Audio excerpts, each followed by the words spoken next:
கிளாரை ஏற்படுத்தலாம், அங்கே ஒர்க் பண்ணுறதுக்கு ஒரு இன்கன்வீனியன்ட்டை ஏற்படுத்தலாம். ஸோ அதனால் 100% கூட ஃபுல்லாக அந்த ஷேட்ஸ் வந்து டவுன் வரைக்குமே வந்துடும்.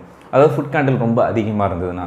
ஸோ இந்த மாதிரி இந்த சென்சாரை வச்சு நீங்கள் அந்த ஷேட்ஸை வந்து நீங்கள் ஆட்டோமேஷன் பண்ணலாம். நான் சொன்ன அந்த மோலியன் சென்சாரை வச்சு, ஓகே, மோலியன் சென்சாரை வச்சு அந்த மோலியன் சென்சார் வந்து லக்ஸ் லெவல், வெளியில் இருக்க லக்ஸ் லெவலில் வந்து மெஷர் பண்ணும். சரிங்களா? மெஷர் பண்ணி அதுக்கேற்ற மாதிரி உங்களோட ஷேட்ஸை வந்து அப் அண்ட் டவுன் வந்து பண்ணிக்கும். ரொம்ப ஃபுட் கேண்டில் ரொம்ப கம்மியாக இருந்தது அப்படின்னா ஸோ ஃபுல்லாக வந்து ஓப்பன் பண்ணிடும். ஃபுட் கேண்டில் ரொம்ப அதிகமாக இருந்ததுன்னா ஃபுல்லாக வந்து அந்த ஷேட்ஸ் வந்து டவுன் பண்ணிடும். ஸோ இது வந்து பர்டிகுலராக இந்த பர்டிகுலர் கிளேசிங் செக்ஷனில் இருக்கிற அந்த பிளைன்ஸை வந்து ஆட்டோமேஷன் நம்ம பண்ணுறோம் with respect to the sunlight.